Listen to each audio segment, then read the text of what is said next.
नमस्ते बच्चों। आज हमारा ये 5वां दिन है इस पूरे ज्योमेट्री सेक्शन का। और अभी हम लोग अपने टारगेट से काफ़ी दूर हैं, तो हमें काफ़ी मेहनत करनी है इस फील्ड में, आपको भी और हमें भी।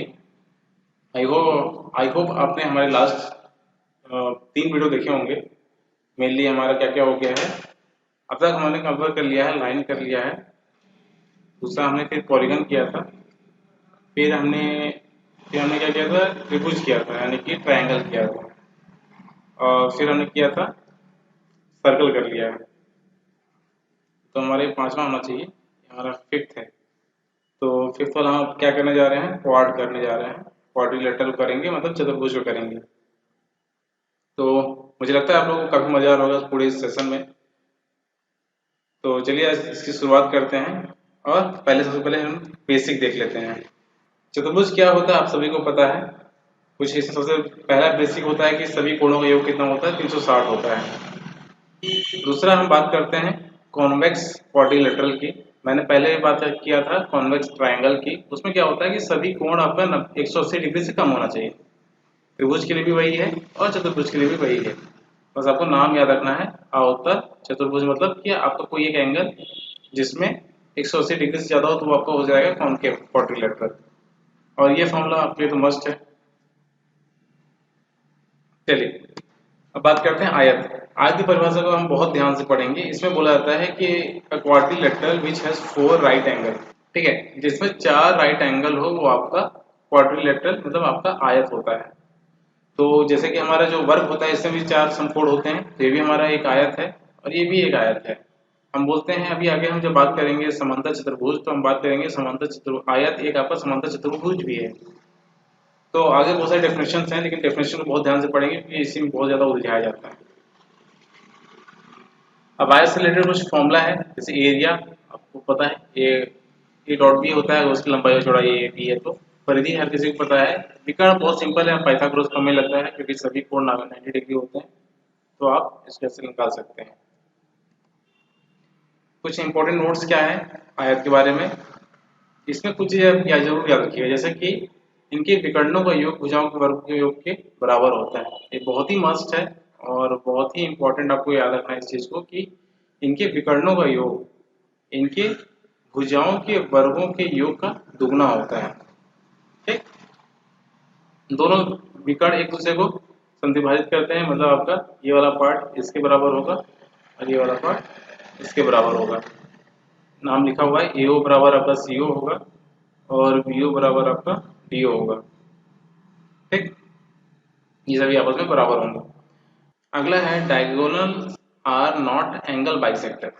एंगल बाइसेक्टर मतलब कि अगर इसको मैं अगर बीटा नाम दे दूं, सॉरी बीटा ऑलरेडी पहले से है, तो मैं इसको ऐसे कुछ डेल्टा दे दूं, तो ये अल्फा एंड डेल्टा बराबर नहीं होंगे।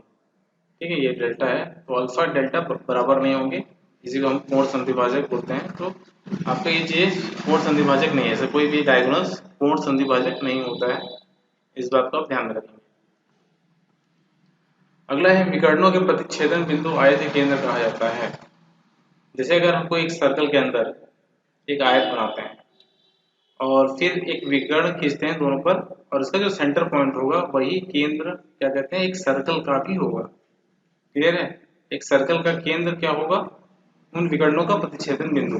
तो आप यहाँ से रेडियस में निकाल सकते हैं। अगर आप हम देखें तो हमारा जो ओसी लाइन है, ओसी या ओडी, हमारा दोनों ही रेडियस है। इसी को आप बोल सकते हो ओए और ओबी, ये सभी हमारे रेडियस हैं। तो ये सब क्या है, विकर्ण का आधा है, तो आप यहाँ से निकाल सकते हैं। और अगर इन दोनों के बीच में आपको बीटा एंगल दिया है तो आप इससे इस आयत का एरिया भी निकाल सकते हैं। अगर आपको सिर्फ एक विकर्ण की लंबाई दी हो तो आप यहाँ से एरिया भी निकाल सकते हैं आयत का। अगला देखते हैं वर्ग क्या होता है। तो आपको पता है कि वर्ग एक विशेष प्रकार का आयत ही है। इसमें क्या होता है कि चारों भुजाएं बराबर होंगी और चारों समकोण होंगे। चारों कोणों का योग तो आपको पता ही है क्या होगा। इनकी टिप्पणियां पढ़ लेते हैं, इंपॉर्टेंट नोट्स क्या है। एरिया आपको पता है A² होगा। एक दूसरा तरीका है इसका डी के रेस्पेक्ट में निकालना, मतलब कि अगर आपको डायगोनल दिया है, विकर्ण दिया है, तो आप कैसे निकालेंगे। ये फॉर्मूला भी डिराइव आप बहुत इजीली कर सकते हैं। आपका डी बराबर क्या होता है, A√2 होता है। आपका डायगोनल क्या होता है, A√2 होता है। तो आप यहाँ से ए बराबर क्या बोल सकते हैं, डी बाई रूट टू, तो इसी का स्क्वायर क्या हो जाएगा, D by D square by two, तो यहीं से आपका एरिया आ गया। परिधि आपका 4a होगा। और अगर आपको डी के टर्म में लिखना है तो क्या लिखेंगे, 4d बाई रूट टू। तो यहाँ से आप कैसे लिख सकते हैं, 2√2d, ये फॉर्मूला हो गया उसका परिधि का डी के टर्म में। फिर डायगोनल वही लिखा हुआ है, यहाँ पे डायगोनल लिखा हुआ है, ये फॉर्मूला को याद रखना है, बहुत मस्त है, ये इंपॉर्टेंट है। अब यहाँ पे ध्यान रखेंगे, पहला कि जो विकर्ण एक दूसरे को समद्विभाजित भी करते हैं, दूसरा इन दोनों के बीच जो एंगल बनता है ये 90 डिग्री हमेशा होगा। ये सब इनके वर्क के प्रॉपर्टीज में से आते हैं। अगर ये डायगोनल समकोण पर प्रतिच्छेद करते हैं तो आपका ये क्या होगा, वर्ग ही होगा। फिर ये हमारे जो डायगोनल होते हैं ये एंगल बाइसेक्टर भी होते हैं, कोण संधिभाजक भी होते हैं, तो इनको आप ध्यान रखेंगे, ये वाला एंगल इसके बराबर होगा। अगला बात करते हैं सर्कम सर्कल की, ठीक है, या फिर इसको चक्रीय चतुर्भुज भी बोलते हैं। चक्रीय चतुर्भुज में क्या होता है, यदि वृत्त के अंदर एक वर्ग बनाया जाए, वर्ग का आप डायरेक्ट एरिया निकाल सकते हैं इस फॉर्मूले से, a equal to 2r² and r की वैल्यू क्या होगी, a बाई रूट टू, और अपने अभी क्या पता d बराबर a रूट टू पढ़ा था, तो आप d एंड r में भी रिलेशन निकाल सकते हैं। आपको पता है सिंपली क्या है कि आपका जो r होगा वो d बाई टू होगा, तो इसमें कोई बात ही नहीं है। तो r बराबर आपका d अपने क्या निकाला था, a रूट टू निकाला था, तो यहाँ से क्या आ जाएगा, a by root two, simply आपका r की वैल्यू आ जाएगी। अगला है आपका इन सर्कल, मतलब इसके अंदर अगर आपको मिल जाए कोई वर्ग के अंदर कोई सर्कल बनाओ और इसको हम बोलते हैं अंतर त्रिज्या, ये स्मॉल r है, इसको हम अंतर त्रिज्या बोलते हैं। और यहाँ पे आपका एरिया की वैल्यू क्या आ जाएगी, ध्यान रखिए ये वर्ग का एरिया है, सर्कल का एरिया मत समझिएगा, ये 4r² है। ये इंपॉर्टेंट है, यहाँ पे इस चीज को देखिए, और इस पर बेस्ड क्वेश्चन बनते हैं। क्लियर है, बहुत सारे क्वेश्चन बनेंगे इस पर बेस्ड। अगला देखते हैं, ये उतना इंपॉर्टेंट नहीं है बट ये एडवांस वर्जन के लिए पूछा जा सकता है कि अगर आपका कोई एक वर्ग है और इसके मध्य बिंदु पर कोई दूसरे शीर्ष से हम रेखा खींचते हैं जिसकी लेंथ l हो, तो ये l बराबर क्या होगा, आप निकाल भी सकते हैं क्योंकि आपको पता है ये कितना होगा, और इसकी ये a बाई टू होगा, ये a होगा, तो a square plus a by two का होल स्क्वायर अंडर रूट में आपकी ये वैल्यू क्या होगी, l के बराबर होगी। तो यहाँ से आप निकाल सकते हैं, बट अगर आपको ये याद होगा तो बहुत फास्ट होगा। अगर चलिए l की लेंथ पूछता तो चलो सिंपल है, लेकिन अगर आपको l की लेंथ देखकर एरिया पूछ दिया तो आपको लंबा टाइम लग जाएगा निकालने में, है ना। तो बेहतर है कि आप ये फॉर्मूला याद रखें, तो आपको बहुत इजी होगा कोई बड़े क्वेश्चन को सॉल्व करने में। अगला हम पढ़ते हैं समांतर चतुर्भुज। इसकी परिभाषा सबसे पहले समझिए, यह चतुर्भुज है जिसकी भुजाएं समानांतर और समान होती हैं, ठीक, इनकी भुजाएं समानांतर हो और समान हो, कौन सी, अपोजिट वाली, पेयर्स में बात करते हैं। जैसे A B and C D आपका क्या होगा, ये बराबर भी होंगी एंड पैरेलल भी होंगी, ठीक, एंड बी सी और ए डी बराबर होंगी, ये एंड पैरेलल भी होंगी। तो अगर आपको याद हो आयत में, आयत भी सेम वही होता है, तो यहाँ पे कोई एंगल का कॉन्सेप्ट नहीं है, तो आपका आयत भी एक समांतर चतुर्भुज है, आपका वर्ग भी एक समांतर चतुर्भुज है, एक समचतुर्भुज है, आपका एक समांतर चतुर्भुज है। क्लियर, समान भुजाओं वाला चतुर्भुज एक समचतुर्भुज होता है। यहाँ पे ये आपका परिभाषा है समांतर समचतुर्भुज का। समांतर चतुर्भुज जिसका कोण सभी कोण एक समकोण है, सभी समकोण है, मतलब जिसका कोण सभी समकोण है वो एक आयत होता है, ये आपको मैंने बता दिया पहले ही। अब इसके फॉर्मूले बहुत इंपॉर्टेंट हैं, तो ध्यान में रखिएगा।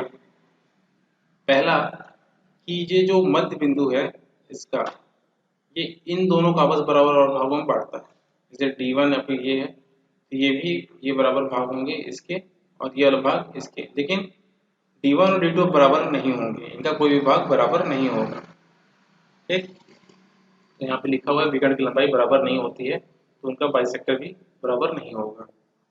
अगला है diagonals are not angle bisector, बहुत क्लियर स्पष्ट रूप में लिखा गया कि ये दोनों बराबर नहीं है, ठीक है, ये दोनों बराबर नहीं है। अगला है अपोजिट एंगल्स आर इक्वल, ये तो काफ़ी इंपॉर्टेंट फॉर्मूला है और आपको हमेशा क्वेश्चन में नजर आएगा इस चीज़ का यूज़ करते हुए कि ये एंगल और ये वाला एंगल हमेशा बराबर होंगे, और यहाँ पे लिख दिया है, इस एंगल का और इसका योग हमेशा कितना होगा, 180 डिग्री होगा। ठीक है, इनको हम क्या बोलते हैं, आसन्न कोण बोलते हैं, सप्लीमेंट्री कोण बोलते हैं, कोण पूरक होते हैं, सब बोलते हैं। अगर ये एक लॉ आपको दिख रहा है, तो इसमें क्या बोलता है कि जो सभी भुजाएं हैं इनका स्क्वायर किसके बराबर होगा, इनके सिर्फ दो विकर्णों का स्क्वायर बराबर होगा। बहुत ही इंपॉर्टेंट है, ये सब एडवांस वर्जन के हैं, छोटे छोटे क्वेश्चन नहीं पूछा जाएगा छोटे छोटे एग्जाम में, लेकिन ये बहुत ही इंपॉर्टेंट फॉर्मूला है। अगला बोलता है कि एक समांतर चतुर्भुज के विकर्ण इसे समान क्षेत्रफल के चार त्रिभुजों में विभाजित करता है। तो आपको दिख रहा है एक त्रिभुज कौन सा हो गया, ए ओ बी, नीचे लिखा हुआ सारे त्रिभुज, तो आप उसको पढ़ सकते हैं और ऐसा प्रॉपर्टी को ध्यान रखना है। ये इस क्वेश्चन में बहुत सारा उलझाता है, तो आपको इस क्वेश्चन पे ध्यान देना है। पहला क्या बोला है, पहले स्टेटमेंट पढ़ लेते हैं कि आयत और समांतर चतुर्भुज में समान गुण होते हैं। यदि आधार समान हो तब आयत का क्षेत्रफल समांतर चतुर्भुज के क्षेत्रफल के बराबर होता है। ध्यान रखिएगा यहाँ पे क्या केस बना है, यहाँ पे ए बी और इनकी ऊंचाई नहीं घटी है, लेकिन कई बार आपको पूछ देता है कि आधार सेम है लेकिन उनकी ऊंचाई घटा देता है। अगर जैसे आपका ये आयत है, सपोज इसको आपने दबा दिया, यहाँ से आपने दबा दिया, तो क्या होगा, इस आयत को जब दबाएंगे तो थोड़ा तिरछा हो जाएगा और इसकी ऊंचाई भी घट जाएगी। सपोज ये कुछ ऐसा बन जाएगा, यहाँ पे इसकी ऊंचाई घट जाएगी और कुछ इस तरीके से हो जाएगा, तब यहाँ पे क्षेत्रफल बराबर नहीं होगा, तब हो ही नहीं सकता। लेकिन अगर ये बराबर है, इनकी हाइट अगर नहीं बदली है, तो आपका ऑफकोर्स है कि वो बराबर होगा इन दोनों के एरिया। ठीक, अगला है समांतर चतुर्भुज के विपरीत कोणों के द्विभाजक हमेशा समांतर होते हैं। तो यहाँ पे आपको डायग्राम दिख रहा है, क्या लिखा है, विपरीत कोणों के द्विभाजक, मतलब कि अगर मैं एंगल ए का बाइसेक्टर खींचूं, ये अगर मैं इसका नाम दे दूं ए ई, ये क्या है, ए ई क्या है, एंगल ए का बाइसेक्टर है, एंगल बाइसेक्टर। और जो अगर मैं इसका नाम दे दूं एफ, तो जो एंगल सी का बाइसेक्टर है, एंगल सी का, वो है सी एफ। ठीक है, तो ये हमेशा ए ई पैरेलल होंगे सी एफ के। ठीक, इस पर अच्छे क्वेश्चन बनते हैं। फिर अगला स्टेटमेंट है, समांतर चतुर्भुज के आसन्न कोणों का समद्विभाजक एक दूसरे को लंबवत समद्विभाजित करते हैं। आपको दिख रहा है आसन्न कोण कौन कौन से हो गए, angle A and angle D, इनका हमने एंगल बाइसेक्टर खींचा है ए ई एंड ए एफ। तो ये जहाँ पे प्रतिच्छेद कर रहे हैं ये क्या है, परपेंडिकुलर है, और अगर आप इसी को ऐसे मिला देते तो आपका ए ई एंड ए एफ आपका क्या बन जाता, समचतुर्भुज बन जाता।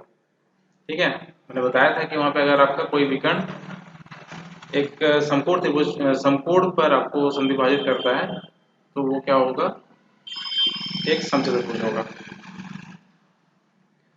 ये एक फॉर्मूला है, इस पर क्वेश्चन आते हैं, आपको अच्छे से याद रखना है। बस ये फॉर्मूला कोई भी याद रखें, बहुत सिंपल तरीका है, और इसका याद करने का तरीका मैं बता देता हूँ।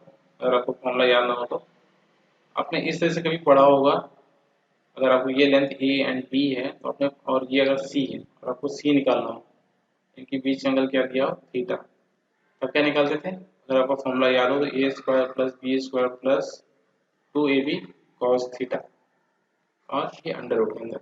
ये फिजिक्स का एक सिंपल सा लॉ है, मैथ के अंदर भी पढ़ा होगा। तो इससे हमें सी की लेंथ मिल जाती थी। ठीक, अब यहाँ पे हमको क्या निकालना है, ए की लेंथ निकालना है, जैसे कि ये लेंथ निकालना है। तो मैं देखिए थोड़ा सा ओ ए बी कैसे बना रहा हूँ, ये हमारा ओ हो गया, ठीक, और ये हमारा ए हो गया, और ये बी हो गया। और आपको क्या दिया है, इस वाले कोण की वैल्यू दी है डेल्टा। तो अगर आपको ये निकालना होगा, अब कोण कुछ भी हो सकता है, ठीक है, इससे फर्क नहीं पड़ता हमें, आप बस इसको फॉर्मूला लगाइए, ये अच्छे से फॉर्मूला लगाइए, आपको लेंथ मिल जाएगी। ठीक, तो ये आपकी लेंथ आपको क्या दिया गया है, ये आपकी लेंथ है ए, और क्योंकि आपको दिख रहा है कि कोण, ये जो विकर्ण है आधे आधे बराबर बराबर है, तो आप इसको d1/2 और d2/2 भी लिख सकते हैं। ठीक, तो इस तरह से आप सॉल्व कर सकते हैं। आप ये फॉर्मूला में से कोई भी एक फॉर्मूला याद रखिए, आपको क्वेश्चन हमेशा सही होगा, कभी भी आपका गलत नहीं होगा। इसमें से कोई भी एक फॉर्मूला आपको याद रखना है। मेनली आप एक प्लस, इसमें आप गामा के टर्म में मत याद कीजिए, गामा या डेल्टा, आप सिंपली थीटा के टर्म में याद रखिए कि कोई भी एक एंगल दिया हो तो आपकी एक वैल्यू निकल आएगी तो दूसरी भी आपको निकली आएगी। अगला है, अब हमें D1 D2 निकालना है और आपको ए बी दिया हुआ है, तो सेम वही है, ए स्क्वायर बी स्क्वायर बताया था, 2ab cos थीटा। आपको यही फॉर्मूला यूज करना है सिंपल। यहाँ पे आपका ए बी है दिया हुआ है, यहाँ पे हमारे ए बी क्या हो गया था, D1 D2 में चेंज हो गया था, क्योंकि हमको ए बी तो निकालना ही था। ठीक, अगला, इनके बहुत सारे एरिया के फॉर्मूले हैं, ये आपको बेसिक है, सभी को पता होगा। फिर दूसरा आता है ए बी साइन अल्फा, ये ए बी साइन अल्फा है ना। एक्चुअली होता क्या है कि आपको यहाँ पे दो त्रिभुज दिख रहे हैं, त्रिभुज ए बी डी एंड त्रिभुज बी सी डी, और त्रिभुज का क्षेत्रफल क्या होता है, हाफ इंटू ऊंचाई होता है ना। तो ए इंटू एच ऐसा तो समथिंग, और इसका भी हाफ इंटू ए इंटू एच बोल सकते हैं। तो यहाँ पे आपको, ये तो उसका हो गया, आपको ये वाला याद हो, ए बी साइन थीटा वाला याद हो आपको, उसका फॉर्मूला होता है ए बी साइन थीटा। तो क्योंकि यहाँ पे दो त्रिभुज है इसलिए आपको ये चीज कट जाता है और आपको बस ए बी साइन थीटा मिल जाता है। ठीक है, साइन अल्फा क्या है, ए बी भुजाओं के बीच का एंगल है अल्फा। फिर तीसरा ये फॉर्मूला जो आपको मिलता है, ए बराबर 1/2 D1 D2 साइन गामा। अब गामा या डेल्टा के बीच का टेंशन मत लीजिएगा, आपको जो भी एंगल दिया है आप वैल्यू यहाँ रख दीजिएगा, आपका आंसर बिल्कुल सही आएगा। आप एक और तरीका अपना सकते हैं, कि बताया था कि त्रिभुज है और इन त्रिभुज के एक क्षेत्रफल निकालने बस आप दो का गुणा कर दीजिए, तो आपको पूरे समांतर चतुर्भुज का क्षेत्रफल आ जाएगा। तो आपने जब ट्रायंगल पढ़ा था तो आपने हीरोज का फॉर्मूला पढ़ा था वहाँ पे, कि हीरोज का फॉर्मूला क्या बोलता है कि किसी त्रिभुज में अगर ए बी सी आपका दिया हुआ है भुजाओं की लंबाई, तो आपको क्या करना है कि इस तरह से फॉर्मूला लगाना है। यहाँ पे बस सी की जगह यहाँ पे डी हो जाएगा, क्योंकि हमारे जो तीसरी भुजा बन रही है वो हमारा एक विकर्ण है, तो हमारे यहाँ से सॉल्व हो जाएगा आंसर क्वेश्चन। अगला है समचतुर्भुज। समचतुर्भुज क्या होता है, सिंपल लिखा हुआ है, एक समांतर चतुर्भुज है जिसकी सभी भुजाएं बराबर होती हैं। ठीक, अब इसके बारे में पढ़ लेते हैं। विकर्ण एक दूसरे पर लंब होते हैं, क्लियर है, विकर्ण एक दूसरे पर लंब होंगे। दूसरा है सी ए बी बराबर होते हैं सी ए डी के। दिख रहा है आपको सी ए बी कौन सा एंगल है, सी ए बी बराबर होगा सी ए डी के, मतलब कि आपका जो विकर्ण है वो एंगल बाइसेक्टर है। लास्ट में आपको चारों त्रिभुज की बराबर भागों में विभक्त करता है विकर्ण। विकर्णों का योग 4ab स्क्वायर। लास्ट टाइम हमने क्या पढ़ा था, जब हम समांतर चतुर्भुज पढ़ रहे थे, जल्दी से देख लेते हैं हमने क्या पढ़ा था। ये रहा, है ना, कि हमने चारों भुजाओं का स्क्वायर करके योग कर दिया तो हमारे D1 D2 के बराबर हो गया था। अब यहाँ पे क्या है, समांतर चतुर्भुज समचतुर्भुज में क्या है कि सारी भुजाएं तो बराबर हैं, बस विकर्ण आपस में बराबर नहीं है, तो इसीलिए क्या हो गया यहाँ पे 4ab स्क्वायर हो गया और आपका ये विकर्ण का स्क्वायर हो गया। अगला है, आपको याद रखना है formula of rhombus side in terms of its diagonal, मतलब कि आपको इसका एक भुजा निकालनी हो तो आप क्या करेंगे, सिंपली D1 स्क्वायर करेंगे प्लस D2 स्क्वायर करेंगे और उसका अंडर रूट निकाल के 2 से डिवाइड कर देंगे। बहुत सिंपल सा फॉर्मूला है और बहुत इजी है। सेम वही आपके लिए अपनाना है अगर आपको D1 की वैल्यू को निकालनी हो और D2 की वैल्यू निकालनी हो। आप अल्फा या थीटा की वैल्यू की टेंशन मत लीजिएगा, आपको जो भी दिया हो एंगल आप वो एंगल ले लीजिएगा। रोम्बस का एरिया आपको समांतर चतुर्भुज का पड़ चुका है, तो सेम वही एरिया का फॉर्मूला है, बस यहाँ पे आपको दिख रहा है D1 D2, क्योंकि आपका यहाँ पे 90 डिग्री होता है, विकर्ण के बीच 90 डिग्री होता है, तो इसलिए आपके यहाँ पे साइन वाला टर्म हट जाता है। अल्फा वाला आपको दिख रहा है, ए स्क्वायर क्यों हो गया, क्योंकि ये भी ए है, ये भी ए है, ये भी ए है। अगला है समलंब चतुर्भुज। अब इसमें समलंब चतुर्भुज में मुझे समझ नहीं आया कि लंब क्यों आ गया है, लेकिन नाम है यही इसका, ट्रेपेजॉइड्स, और जो ट्रेपेजियम भी बोलते हैं, अलग अलग रीजन में अलग अलग सा नाम है। तो इसकी जो परिभाषा बोलती है कि इसमें दो भुजाएं समानांतर हों। सिंपली इतनी परिभाषा है कि अगर आपकी दो भुजाएं समानांतर हों, फिर उसके बाद चाहे जैसे जोड़ देंगे, तो ये आपका ट्रेपेजियम या ट्रेपेजॉइड हो जाएगा। ठीक, अब इसमें तीन टाइप के होते हैं, आपका right trapezoid, isosceles and scalene. आगे बात करते हैं इन्हीं के बारे में। सबसे पहले हमारा समकोण समलंब चतुर्भुज। ये हिंदी नाम मैंने खुद से दिया है, मुझे समझ नहीं आया इसका हिंदी नाम क्या होगा, तो मैंने ये रख दिया। ठीक है, आप कैसे भी याद रखें, आपको फॉर्मूला याद होना चाहिए, ज़्यादा इंपॉर्टेंट वो है। तो अगर मान लीजिए इसका नाम अगर ए बी सी डी है और इसकी लेंथ ए बी सी और डी है, या फिर इसको आप एच भी समझ सकते हैं क्योंकि दोनों ही सेम है।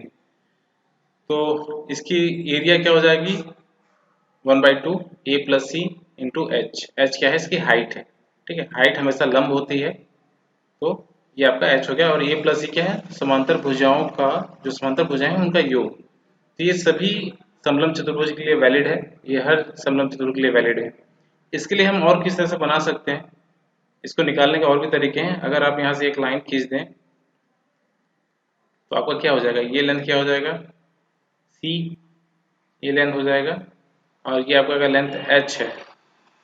तो आपको यहाँ क्या दिख रहा है, एक आयत बन रहा है। तो आपका आयत का क्षेत्रफल इनटू इस त्रिभुज का क्षेत्रफल, ये लेंथ कितना होगा, ये लेंथ होगा आपका a माइनस सी। ठीक, और आपको ये लेंथ b दिया हुआ है, या फिर हाइट दिया है तो सीधे हाइट से चलते हैं, 1/2 इंटू ए माइनस सी इंटू एच। तो आयत का क्षेत्रफल क्या है, a ए है एंड एच है, इंटू 1/2 ए माइनस सी, जो भी इसी वैल्यू रहेगी आप यहाँ से भी निकाल सकते हैं। ये भी एक फॉर्मूला उसी का है। ठीक, अगला है हमारा आइसोस्केल्स ट्रेपेजॉइड्स। इस पर बेस्ड काफ़ी ज़्यादा क्वेश्चन बनते हैं, तो आपको इन पर ज़्यादा अच्छे से याद रखना है। इन पर अच्छे से क्वेश्चन बनते हैं संधिबाहु समलंब चतुर्भुज पे। इसमें क्या बोलता है कि आपकी देखिए समान, इसमें दो भुजाएं आपकी बराबर भी होंगी। वो कौन सी बराबर होंगी, जो समानांतर नहीं है। ठीक है, जो समानांतर नहीं है वो आपकी बराबर होंगी, तो ये आपका संधिबाहु समलंब चतुर्भुज हो जाएगा। ये आपकी परिभाषा बोलता है। अब इसकी प्रॉपर्टीज पढ़ लेते हैं क्या क्या आता है। जैसे कि इसमें संधिबाहु समलंब चतुर्भुज के आधार कोण समान होते हैं। तो क्या बताया आपका, एंगल ए बराबर होगा एंगल बी के, और एंगल डी बराबर होगा एंगल सी के, जैसा कि यहाँ पे लिखा हुआ है। फिर दूसरा बोलता है कि संधिबाहु समलंब चतुर्भुज के विकर्ण बराबर होते हैं। ठीक, ए सी बराबर होगा आपका बी डी के। अब एक पॉइंट लिखा है ओ डी बराबर ओ सी, मतलब कि अगर मैं यहाँ पे थोड़ा सा अलग तरह से रिप्रेजेंट करूँ, यहाँ पे बोला है कि ओ डी बराबर ओ सी, मतलब कि ये बराबर है इसके, एंड ए ओ बराबर है, ए ओ बराबर है बी ओ के। यहाँ पे मार्क ऑलरेडी है। ठीक है, अगला है ओ डी सी बराबर होगा ओ सी डी के, ओ डी एंड सी, है ना, मतलब ये वाला एंगल। अब क्योंकि ये संधिबाहु त्रिभुज है, आपको दिख रहा है, अगर मैं त्रिभुज ओ डी सी को बोलूँ तो एक तो संधिबाहु त्रिभुज हो गया, तो आपका ये एंगल और ये एंगल तो ऑटोमेटिक बराबर होगा ही होगा। सिमिलरली आपका ओ बी सी भी वही है ना, O A B, sorry O A B, ये भी संधिबाहु त्रिभुज है। ये भुजा आपस में ये दोनों बराबर है, तो क्या हो जाएगा, ये एंगल और ये एंगल भी बराबर हो जाएंगे। लेकिन त्रिभुज ओ ए डी में, त्रिभुज ओ ए डी में ये संधिबाहु त्रिभुज नहीं है, तो ये एंगल हमें नहीं पता। और ये ए सी आपका एंगल बाइसेक्टर भी नहीं है, इस बात को ध्यान में रखेंगे। इसका विकर्ण जो होता है वो एंगल बाइसेक्टर नहीं होता है। ठीक, ठीक है, ये पॉइंट क्या बोल रहा है कि त्रिभुज ए डी सी, त्रिभुज ए डी सी ये बराबर होगा त्रिभुज बी डी सी के। ठीक है, मैं अलग से अगर इसको बनाऊंगा तो कुछ ऐसा दिख रहा है, ए डी सी ये हो गया, दूसरा है बी डी सी, है ना, ये आपको दिख रहा है बी डी सी। तो ये त्रिभुज जो बन रहे हैं आपको, ये आपके एक जैसे हैं, तो ये इनका क्षेत्रफल बराबर होगा। फिर बोलते हैं angle A plus C, angle A plus C बराबर 180, या फिर एंगल ए प्लस डी बराबर 180 होगा। क्लियर है। और वैसे ही आपका बी प्लस डी या फिर बी प्लस सी आपका एंगल आपका 180 डिग्री होगा। अगला है विषम बाहु समलंब चतुर्भुज। तो यहाँ पर सबसे पहले तो आप समझ जाइए कि कोई भी इसमें भुजाएं बराबर नहीं होती हैं। हाँ, जो दो पैरेलल होंगी वो तो होंगी होंगी। अब यहाँ पे लिखा है प्रत्येक निचला आधार कोण एक ही तरफ ऊपर आधार कोण को पूरक बनाता है। मतलब आपका angle A plus angle D ये आपका 180 डिग्री बनाएगा, और एंगल बी और एंगल सी आपका 180 डिग्री बनाएगा। संधिबाहु त्रिभुज में, संधिबाहु समलंब चतुर्भुज में क्या था कि ऊपर के साथ किसी भी एंगल को ले लो ये आपका बराबर बनाएगा, और ऐसा हो भी रहा था क्योंकि आपका एंगल सी और एंगल डी बराबर है। तो पॉसिबल है कि वो ऐसे ही करेगा, लेकिन यहाँ पे एंगल डी और एंगल सी बराबर नहीं होगा, तो इसलिए आप सिर्फ ए एंड डी को ही ऐड करके आप 180 डिग्री बोल सकते हैं। क्लियर है। अगला है, यहाँ पे अगर बताया है कि अगर मैं एक ए डी का मध्य बिंदु ई ले लूँ और बी सी का एक मध्य बिंदु एफ ले लूँ, तो जो ई एफ की लंबाई होगी, इस ई एफ की जो लंबाई होगी वो क्या होगा, ए प्लस बी बाई टू। ठीक है, ए क्या है, आपकी ए बी जो रेखाएं हैं, A B and C D दोनों पैरेलल हैं, तो इनकी जो लंबाई होगा इनका योग का हाफ आपका क्या होगा, इस ई एफ की लंबाई हो जाएगी। ठीक, अब क्या है कि ये आपको हमेशा हमेशा मिल रहा है आपको विकर्ण टर्म में, तो आपको याद रखना ही है कि p square plus q square equal to होता है आपका c square plus d square plus 2ab। Clear है। सी स्क्वायर कौन सा है, सी दिख रहा है यहाँ पे, ये डी दिख रहा है और 2ab दिख रहा है। अगला है समलंब चतुर्भुज के विकर्ण एक दूसरे को समान अनुपात में विभक्त करते हैं। जैसे अगर मैं इसका नाम दे दूं ओ, ठीक है, तो मैं बोल सकता हूँ कि ओ ए अपॉन ओ सी बराबर होगा O B upon O D. ठीक, यही बोलना चाह रहा है कि समान अनुपात में विभक्त करेंगे ये हमेशा। तो इन पॉइंट्स को आप याद रखेंगे, इन पर बेस्ड क्वेश्चन बनते हैं। और इसका एरिया ये सर्वव्यापी है, आप कहीं भी लगा सकते हैं समलंब चतुर्भुज के लिए, तो उसकी कोई बात ही नहीं। एक अगला स्पेशल टाइप है काइट, पतंग टाइप। इसके बारे में अब तक क्वेश्चन ज़्यादा पूछा नहीं गया है, ये अक्सर ऑप्शंस में नज़र आता है, तो हो सकता है कि इस बार कुछ डिफरेंट पूछ दे। तो पढ़ लेते हैं पतंग चतुर्भुज क्या होता है, काइट क्या होता है। तो अक्सर हमने जितनी चीज़ें पढ़ी थी, हमने क्या बोला था कि सामने की भुजाएं या तो बराबर हों या तो समानांतर हों। ठीक, यहाँ पर हम बात करेंगे एडजेसेंट भुजाओं की, मतलब कि जो बगल बगल में है उनके बारे में बात करेंगे। जैसे इसमें बोलता है कि पतंग की चतुर्भुज के चार भुजाओं की समान लंबाई वाले दो युग्मों में बांटा जा सकता है जो एक दूसरे से संलग्न हो। जैसे ए पॉइंट से कौन सी भुजा लगी हुई है, एक ए डी भुजा है, एक ए बी भुजा है, तो ये बराबर। ऐसे ही सी पॉइंट से कौन सी भुजा लगी हुई है, C D and C B, तो ये दोनों भुजाएं भी बराबर होंगी। लेकिन ध्यान रखिएगा डी में, डी से भी लगी हुई हैं ए और सी, तो ये भुजाएं बराबर नहीं है। तो यहाँ पे क्या है, संलग्न भुजाएं बराबर होती हैं, जबकि अक्सर हम लोग क्या पढ़ते हैं कि सामने वाली भुजा बराबर होगी या समानांतर होगी, वैसा कुछ।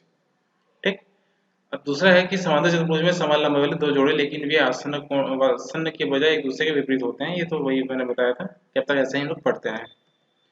अब महत्वपूर्ण गुण है, ठीक, तो इसमें से सबसे ज़्यादा इम्पोर्टेंट तो मुझे इसका एरिया लगता है कि इसका एरिया पूछ सकता है, बाकी तो डिपेंड करता है। जैसे बोलता है कि एंगल बी एंड डी बराबर होंगे। क्लियर है, एंगल बी एंड डी बराबर होगा, डी सी बराबर होगा, डी सी बराबर होगा बी सी के, पढ़ चुके हैं। ए डी बराबर होगा ए बी के, बता चुका हूँ। डी बी एंड ए सी लंब होगा। ये है, ये बहुत इंपॉर्टेंट चीज बात आ रही है आपके सामने। डीबी क्या है, विकर्ण है, एसी भी विकर्ण है। विकर्ण क्या है, एक दूसरे पर लंब होते हैं इसमें। तो आपने कहाँ कहाँ पढ़ लिया कि जो विकर्ण होते हैं लंब होंगे। विकर्ण लंब कहाँ कहाँ होंगे, पहला आपने पढ़ा होगा, पहला आपने पढ़ा था वर्ग में, दूसरा आपने पढ़ा था समचतुर्भुज में, ठीक, तीसरा आप कहाँ पढ़ रहे हैं, पतंग में। तो यही सिर्फ तीन जगह पे आपको क्या मिल रहा है कि जो विकर्ण है वो लंब कब होंगे एक दूसरे पे, इन्हीं तीन आकृतियों में। तो इस बात को ध्यान रखेंगे। फिर क्या बोलता है कि डी ओ बराबर बी ओ, आपको दिख रहा है यहाँ से डी ओ बराबर बी ओ, बट आपको ओ सी बराबर ओ ए नहीं होगा, तो इस बात का आप ध्यान रखेंगे, ओ सी बराबर ओ ए नहीं है। फिर अगला है A D O, A D O, ये वाला एंगल जो पर्पल कलर से दिख रहा है बराबर होगा ए बी ओ के, ये वाला बराबर होगा। ठीक, और सी डी ओ आपको रेड कलर में जो दिख रहा है वो एंगल बराबर होंगे। और एरिया वाला फॉर्मूला आपको हमने बता ही दिया। तो इसके बारे में कुछ नया है, तो इस बात को ध्यान में रखेंगे। अब क्वेश्चन आंसर है, तो सबसे पहला क्वेश्चन हमारा है चतुर्भुज के तीन कोण क्रमशः कितने हैं, तो चौथे कोण का माप क्या होगा। तो आपको सबको पता है कि चारों कोणों का योग कितना होता है, 360 होता है। तो 360 में इसको घटा देते हैं, कितना है 110 और प्लस ये 155 है, तो कितना हो जाएगा ये 165, सॉरी 265। तो 360 में 265 घटाएंगे तो कितना हो जाएगा, अगर ये 260 होता तो यहाँ पे कितना होता 100, तो यहाँ पे 5 ज़्यादा है तो यहाँ 5 कम कर दीजिए। कितना आ गया आपका आंसर? सी। अगला है एक चतुर्भुज एबीसीडी में आपके चारों जो कोण है उनका अनुपात यहाँ पे इस तरह का दिया है, तो एंगल सी निकालना है, ये निकालना है। तो इस तरह से बहुत सारे क्वेश्चन लगा चुके हैं, तो आप पहले क्या करते हैं, इन सभी को जोड़ लो। कितना आ जाएगा? 4 3 7 9 10, ठीक है, और इसको x बोल देते हैं। और ये किसके बराबर होगा? 360 के। x बराबर आ गया 36, और एंगल सी बराबर क्या है? 4 इंटू 36, ये आ जाएगा 144 एंगल डी। अगला क्वेश्चन है जो कि एसएससी सीएचएसएल में आया हुआ है। तो आपको पता है एसएससी के क्वेश्चन बहुत अच्छे होते हैं, इनका लेवल बहुत अच्छा होता है। तो क्वेश्चन है, चतुर्भुज एबीसीडी के अंदर एक वृत्त खींचा जाता है, यहाँ पे दिख रहा है, मैं इसका नाम दे देता हूँ कुछ इस तरीके से, A B C and D, ठीक है। एंड अगला बोलता है कि ए बी बराबर है आपका 6 सेंटीमीटर, सी डी बराबर है आपका 5 सेंटीमीटर, ए डी बराबर है आपका 7 सेंटीमीटर। तो आपको क्या निकालना है? बीसी की लंबाई ज्ञात करनी है, ठीक। तो इसको कैसे करेंगे, आप इसको पहले वीडियो को पॉज करके लगाइएगा और मैं इसको सॉल्व करता हूँ, देखिए कैसे होगा। मैं मान लेता हूँ कि आपको पता है जब हम सर्कल पढ़ रहे थे तो हमने बोला था कि सर्कल पर किसी एक बिंदु से डाला गया टेंजेंट या स्पर्श रेखा की लंबाई हमेशा बराबर होती है, ठीक। यहाँ पे टच होना चाहिए, टच नहीं होगा, ठीक। तो क्या होगा अगर मैं ये x नाम दे दूँ, ये भी x होगा, ये कहाँ से कहाँ तक? इस पॉइंट तक, ठीक है। इस पॉइंट को मैं नाम दे देता हूँ कोई, x ऑलरेडी ले रहा हूँ तो नाम दे दूँ क्या, m दे देता हूँ। ये m हो गया, ये n हो गया, ये o हो गया, और ये p। तो AP और AM ये x होगा, क्लियर है। BM एंड BN ये आपको y में नाम दे देता हूँ, क्लियर। और फिर C एंड CO इसको मैं नाम देता हूँ क्या, Z। और लास्ट वाले को नाम क्या देता हूँ, R दे देता हूँ, ठीक।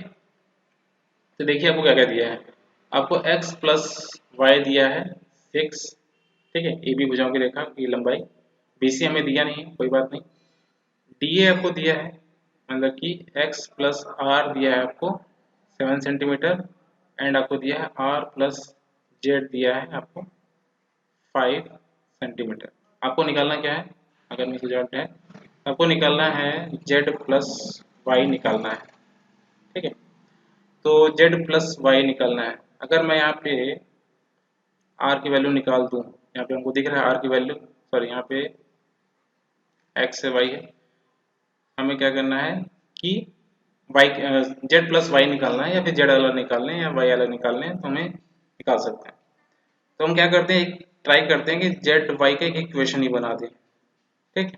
जैसे यहाँ पे मैं r इक्वल टू क्या बोल सकता हूँ, r इक्वल टू बोल सकता हूँ 7 माइनस एक्स, ठीक। और यहाँ से मैं क्या बोल सकता हूँ, x बराबर 6 माइनस वाई। तो इसको मैं ले लूँ 7 माइनस 6 माइनस वाई, ये कितना हो जाएगा 7 माइनस 6 प्लस वाई, किसके बराबर आ गया, ये r के बराबर आ गया, है ना। तो इस इक्वेशन में r बराबर वैल्यू रख देता हूँ मैं, तो 7 माइनस 6 प्लस वाई बराबर 5, और तो y की वैल्यू, सॉरी यहाँ पे z भी होना चाहिए था, प्लस z बराबर 5, तो y प्लस z बराबर क्या आ जाएगा 4, और यहाँ से आपका आंसर आ गया। और ये बहुत ही इंपॉर्टेंट क्वेश्चन आपको पता चल गया, क्लियर है। अगला क्वेश्चन है, किसी चक्रीय चतुर्भुज के विकर्ण तथा बिंदु पर प्रतिच्छेद करते हैं तब विकल्प सत्य होगा। किसी चक्रीय चतुर्भुज के विकर्ण किसी बिंदु P पे प्रतिच्छेद कर रहे हैं तो कौन सा इसमें ऑप्शन सही होगा। तो अगर आपने सर्कल वीडियो देखा है तो ये आंसर आपको तुरंत पता होना चाहिए। अगर आपने नहीं देखा है तो आप वीडियो को दोबारा देखें। हमने सर्कल में पढ़ा था दो चीज, कि अगर दो जीवा हैं इस तरीके से, और ये बिंदु बी पी है, ये आपका ए बी है, और ये सी डी है, तो हमने क्या पढ़ा था, P A into P B बराबर P C into P D, ठीक है। तो सेम यहाँ पे वही सिनारियो बन रहा है, P A into P C, P A into P C, P B into P D, तो ये आपका होना चाहिए बी आंसर, ठीक है। ऐसे ही हमने एक और चीज़ पढ़ा था इस तरह से, अगर आपका पी है, ये ए बी है, सी डी है, तो सेम वही रिलेशन होता है हम इसे पढ़ चुके हैं। अगला क्वेश्चन है, दी गई आकृति में एबीसीडी एक समांतर चतुर्भुज है जिसमें बीएडी आपको 70 डिग्री दिया है, सीबीडी आपको 65 डिग्री। तो आपको वैल्यू निकालनी है बीडीसी, बीडीसी, आपको ये एंगल निकालना है।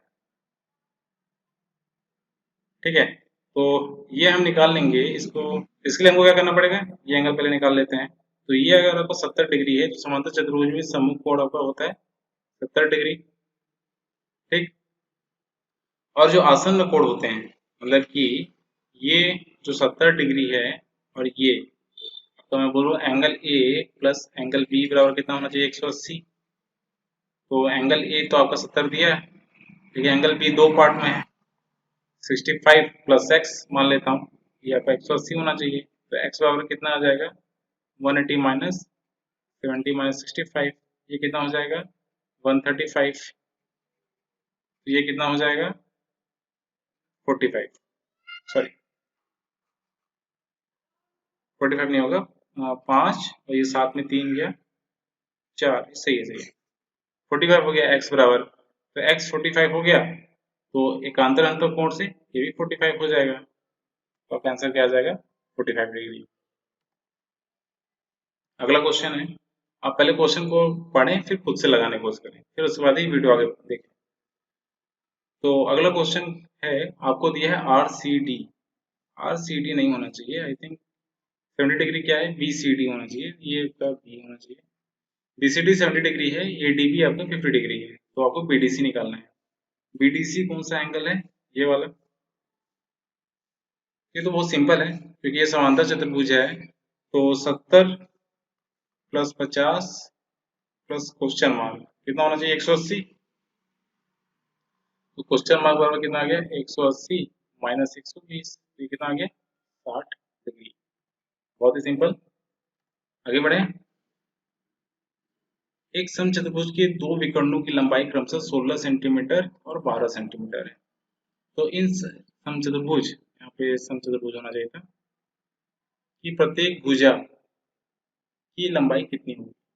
ठीक, समचतुर्भुज बनाते हैं, फॉर्मूला आपने पहले भी देख चुका है, आप फॉर्मूला भी ट्राई कर सकते हैं, मैं आपको बेसिक ही बता देता हूँ।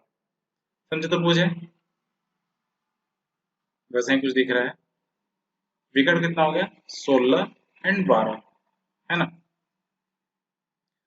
तो इसको आपको पता है, कुछ प्रॉपर्टी आपने पढ़ी है समचतुर्भुज की, पर उसमें से एक क्या है, ये आपका 90 डिग्री होगा और ये बराबर होगा,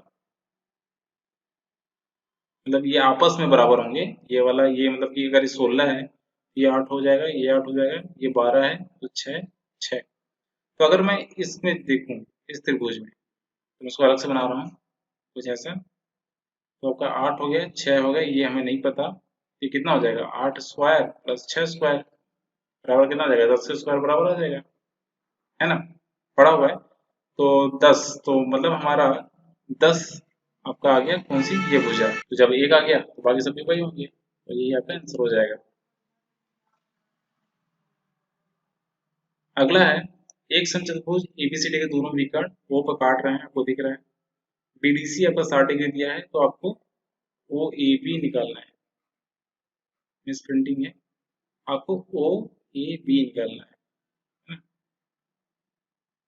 तो इसको कैसे करेंगे, पहले देखिए क्या है, ये समचतुर्भुज है, तो सारे क्या होना चाहिए कि ये एंगल बराबर होगा, ठीक, और आपका ये एंगल इसके बराबर होगा। अच्छा, ये 60 डिग्री दिया हुआ है ना, क्या कहता हूँ, ये 60 डिग्री है, ये 90 है, तो ये कितना हो जाएगा 30। फिर जब ये 30 हो गया, मैं डीसी बना रहा हूँ कुछ ऐसा, ये 30 हो गया, ये कितना हो जाएगा, ये भी 30, एकांतर अंतर कोण अच्छे से पढ़ा है और यही पूछा ही है उसने। तो आपका आ गया 30। अगला है, एक समचतुर्भुज की प्रत्येक भुजा 10 सेंटीमीटर लंबी है, इसकी एक विकर्ण की लंबाई 16 सेंटीमीटर है, तो दूसरे विकर्ण की लंबाई क्या होगी।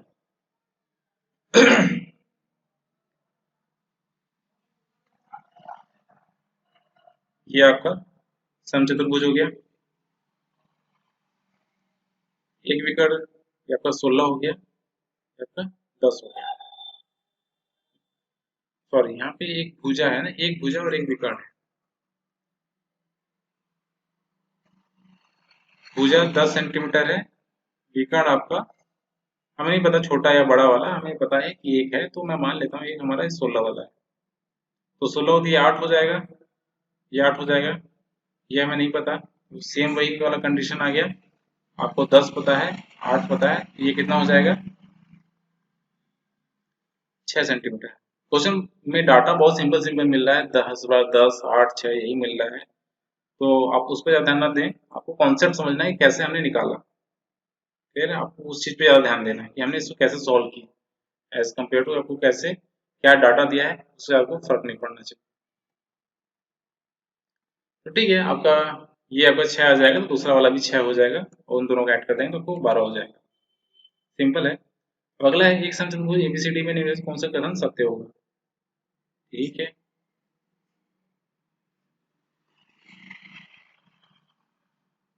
ये आपका सम चतुर्भुज हो गया। आपका नेमिंग कर देते हैं ए बी सी डी। अब पूछा है A C square plus B D square बराबर ए बी स्क्वायर, ये तो हमने आपको बताया था प्रॉपर्टी में, है ना। इसका आंसर तो सीधे डी, अगर आपको पता है तो आप डायरेक्ट कर सकते हैं, A C square plus B D square बराबर 4ab स्क्वायर। ठीक है, ये आपको याद होना चाहिए। एक चतुर्भुज है, यहाँ पे आपका चतुर्भुज आ गया जिसका एंगल ए बी द्विभाजक ए ओ है। बना लेते हैं।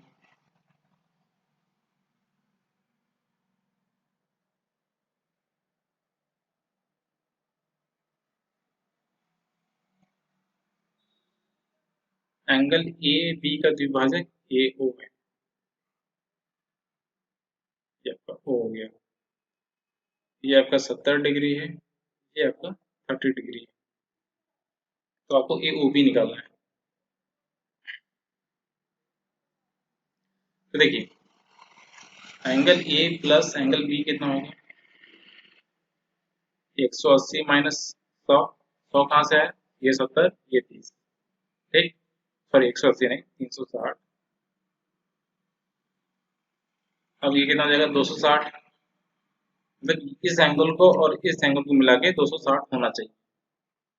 तो अंदर वाले को मिला के इसका आधा होना चाहिए, क्यों, क्योंकि आधे आधे हैं। तो अंदर वाला एंगल कितना हो जाएगा, मिला के दोनों का कंबाइन कितना हो जाएगा 130। 130 मतलब ये टोटल इनको मिला के 130 होना चाहिए। तो एक त्रिभुज के अंदर कितना एंगल होता है टोटल 180 माइनस 130, तो आपका आंसर आ गया आपका 50। अगला क्वेश्चन है, एबीसीडी एक समांतर चतुर्भुज है जिसमें एडीसी 90 डिग्री है। देख लेते हैं, ये समांतर चतुर्भुज है जिसमें एडीसी, अच्छा ये कुछ आपका पहले मैं बना देता हूँ, ए बी सी डी, आपका ये 90 डिग्री है, तो यह होगा। तो आपको तो पता है, पहले आप समांतर चतुर्भुज की परिभाषा को याद है कि सामने की भुजा समांतर एवं बराबर होनी चाहिए। तो अगर ए डी सी ये बने तो आपको ए बी बराबर आपको डी सी तो रखना ही रखना होगा। अब क्योंकि आपको ए डी बन चुका है तो आपको ये बनाना पड़ेगा। ठीक है, तो आपको क्या बन जाएगा, एक आयत। अगला क्वेश्चन है, यदि किसी समांतर चतुर्भुज में एक कोण 60 हो, एक उसकी भुजा की लंबाई 4 सेंटीमीटर और 6 सेंटीमीटर हो, तो दोनों की विकर्णों की लंबाई क्या होगी। अच्छा क्वेश्चन है। यहाँ पे समांतर चतुर्भुज पहले बना लेते हैं। ठीक, एक कोण हमारा कोई भी एक कोण ले लेते हैं, मान लेते हैं 60 डिग्री है, और उसकी भुजा की लंबाई 4 सेंटीमीटर और 6 सेंटीमीटर, तो उनके दोनों विकर्णों की लंबाई निकालनी है। तो आपको फॉर्मूला याद है, d1 बराबर हमने क्या पढ़ा था, under root a1 square a2 square plus price of a1 a2 cos theta cos 60 degree हो जाएगा। यहाँ पे a1 कितना है 4, तो उसका स्क्वायर 16, 6 है तो 36, प्राइस ऑफ 6 चौके 24, है ना, इंटू cos 60। cos 60 कितना होता है 1/2, ये कट जाएगा, कितना देगा 16 प्लस 36 प्लस 24, तो 36 24 कितना हो गया 60, और प्लस 16 कितना हो गया 76, तो कितना आ गया √19। ठीक है, यहाँ से ये आ जाएगा आपका। जब एक ये आ गया तो दूसरा वाला कोई ये एंगल कितना होगा 120, तो आप क्या करेंगे cos 60 जगह cos 120 रख दीजिए। तो जब cos 120 रखेंगे तो क्या हो जाएगा, cos 120 की वैल्यू कितनी होती है, उसको लिख सकते हैं sin 30 माइनस में, ये 1/2 माइनस में हो जाएगा, मतलब कि आपकी वैल्यू जो आ जाएगी ये -24 हो जाएगा। ठीक है, तो 36 में अगर 24 घटा दें तो कितना आ जाएगा 12 प्लस 16 कितना गया 28, तो 28 कितना होता है 2√7, तो आपका ये आंसर हो गया। अगला क्वेश्चन है किसी समांतर चतुर्भुज के दो आसन कोणों के संधिभाजकों के बीच के कोण का माप कितना होता है। अच्छा क्वेश्चन, समांतर चतुर्भुज ये आ गया, दो आसन कोणों के संधिभाजकों, आसन कोण ये है आपका आसन कोण, इनके संधिभाजक कुछ है इस तरीके से, पूछे इनके बीच का एंगल क्या होगा, संधिभाजक के बीच का कोण, ये एंगल पूछ रहा है। अब ये समांतर चतुर्भुज है तो हमें तो नहीं पता कि ये एंगल कितना मतलब कि होना चाहिए, लेकिन आपको कुछ चीजें पता है तो वहां से हम निकाल सकते हैं। जैसे कैसे निकाल सकते हैं, हमें क्या पता है ये एंगल मैं ए एंड बी बोल दूं और ये सी और डी बोल दूं, तो एंगल ए प्लस बी कितना होना चाहिए 180 डिग्री, सॉरी हाँ 180 डिग्री होना चाहिए। तो इनके अंदर का मैं एंगल A1 और इनके अंदर का एंगल ए बी टू बोल दूं, तो A1 plus A2 A1 plus B1, सब B1 रख देता हूँ, छोटा एंगल है, तो कितना हो जाएगा, ये इसका आधा, ये 90 डिग्री होना चाहिए। तो जब आपको ये A1 B1 के ऐड करने पर आपका 90 डिग्री आ गया, तो ये कितना होना चाहिए 90 डिग्री, ये भी 90 डिग्री होती है, ये भी 90 डिग्री, सारे सारे 90 डिग्री हो गए, है ना, इस तरीके से उसको लगा सकते हैं। अगला क्वेश्चन है एक चतुर्भुज के आसन्न भुजाओं के मध्य बिंदुओं को क्रमशः मिलाने पर प्राप्त आकृतियां क्या होंगी। ठीक, क्या है चतुर्भुज है, ये तो कोई भी रैंडम चतुर्भुज है, कुछ बोला नहीं है, तो कुछ भी बना लेते हैं और इसके मध्य बिंदुओं को मिलाते हैं, क्या बन रहा है आपको, कैसे आकृति दिख रही है। देखिए समचतुर्भुज नहीं होगा क्योंकि कोई बड़ा छोटा हो जाएगा, आयत, आयत हो सकता है, लेकिन आपको ध्यान में रखना है यहाँ पे क्या होना चाहिए कि एंगल 90 डिग्री होना चाहिए, जो कि इसकी गारंटी नहीं दे सकते, तो ये भी नहीं होगा, वर्ग भी नहीं हो सकता, बचा क्या समांतर चतुर्भुज। ठीक है, अगला क्वेश्चन है एक वर्ग की आसन भुजाओं के मध्य बिंदु को क्रमशः मिलाने पर क्या आकृति बनेगी। तो ये वर्ग मिलाया, मान लेता हूँ ABCD नाम दे दिया, ये आपका मध्य बिंदु, इसका मध्य बिंदु, इसका मध्य बिंदु, ये मध्य बिंदु, तो कुछ ये मिल जाएगा। ठीक है, तो देखिए ये भुजा इसके बराबर है, तो इधर हो गया। अब ये भुजा मैं थोड़ा सा कलर चेंज कर देता हूँ तो आपको ज़्यादा क्लियर होगा। अगर मैं इसको MNOP नाम दे दूँ तो जो AP होगा ये भुजा इसके बराबर होगा, मध्य बिंदु है और वर्ग है, सारे सारे आपस में बराबर होंगे जितने मध्य बिंदु हैं, तो इनके द्वारा जो ये बन रहा है ना कर्ण जिसको बोलेंगे, अगर इस 90 डिग्री बन रहा है तो ये कर्ण होगा। तो जब सभी का वो CO या फिर लंब और आधार सभी का सेम है तो कर्ण भी सेम होगा सभी का। ठीक, अब बात करते हैं एंगल क्या होगा, क्योंकि यहाँ पे एंगल जानेंगे तभी हम डिफ्रेंशिएट कर सकते हैं, या तो आपका ये हो सकता है या फिर एक वर्ग हो सकता है, आयत और समांतर चतुर्भुज तो नहीं होंगे, है ना, हमको इनके बीच से एंगल पता करना पड़ेगा। एंगल कैसे पता कर सकते हैं, ये संधिबाहु त्रिभुज है ना, ये संधिबाहु त्रिभुज है, तो ये एंगल कितना हो जाएगा, ये जब आपका 90 हो गया ये 45 हो गया, ये 45 होगा, ये वाला 45 होगा। एक मिनट और अच्छे से दिखाता हूँ। ये संधिबाहु त्रिभुज है, ये आपका 90 डिग्री है, तो ये 45, ये 45, जब ये 45, ये 45, यहाँ पे भी 45 45, तो ये दोनों मिला के कितना बना रहे हैं, 90। तो ये भी तो बनाएंगे, 90 ही बनाएंगे, है ना, 180 डिग्री चाहिए, तो सारे सारे 90 हो गए। तो आपको क्या बन गया, वर्ग। ये आपका आंसर हो गया। क्लियर। अगला क्वेश्चन, एक आयत की, अब यहाँ पे है आयत, इससे क्वेश्चन बहुत आते हैं, जितना बेसिक क्लियर करेंगे उतना अच्छा हो जाएगा। अब यहाँ पे बात करते हैं आसन भुजाओं के मध्य बिंदु को मिलाने की। ये आपका मध्य बिंदु हो गया, कुछ इसको इस तरह से मिलाते हैं, कुछ इसको इस तरह से मिलाते हैं, ठीक है।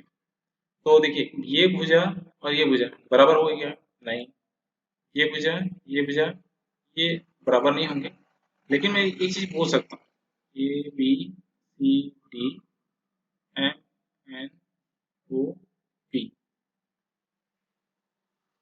मैं क्या बोल सकता हूँ कि एन ओ बराबर होगा किसके, इसके, क्योंकि ये और ये देखिए, इनमें लंब और आधार आपस में बराबर तो नहीं है, लेकिन दूसरे वाले के लंब और आधार आपस में बराबर है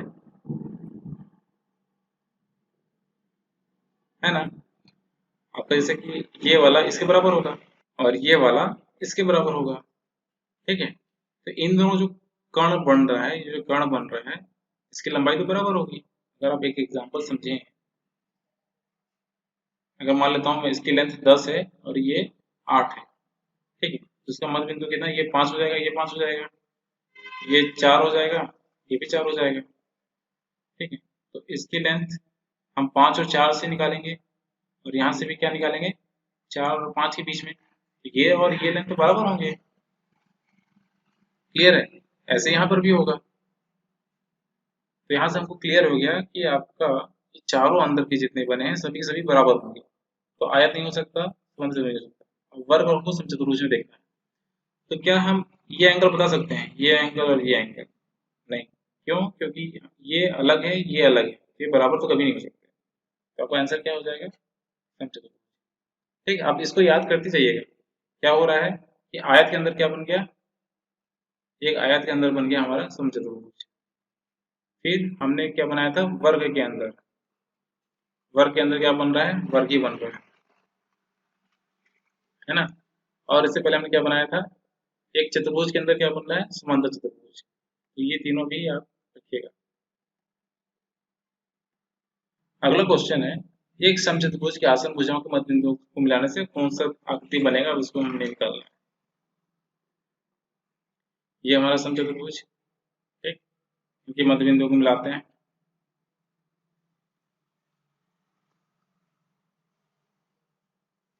डायग्राम थोड़ा अच्छा नहीं बना है, देखिए, तो ये भुजा बराबर, ये भुजा, ये सभी आपस में बराबर होंगे।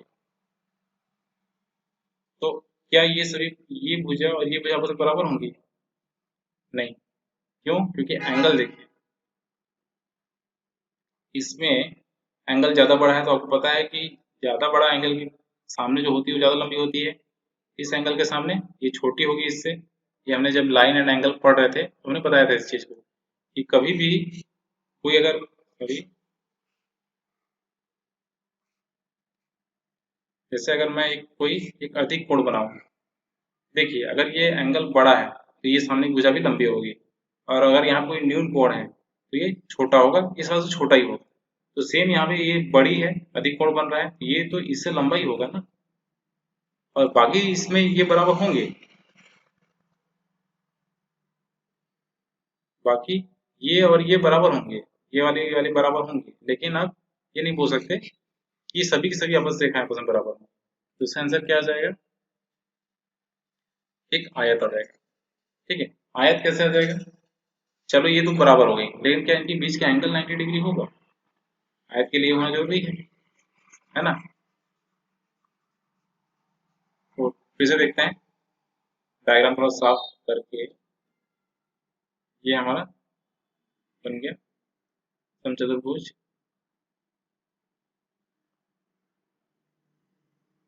इस तरह से हमारा बन गया। अभी चलिए हमें समझ में आ रहा है कि कोई आपस की भुजाएं ये तो बराबर है ना, और ये आपस में बराबर है। तो देखिए क्या क्या हट गया कि वर्ग तो नहीं होगा, समचतुर्भुज नहीं होगा, समांतर चतुर्भुज हो सकता है।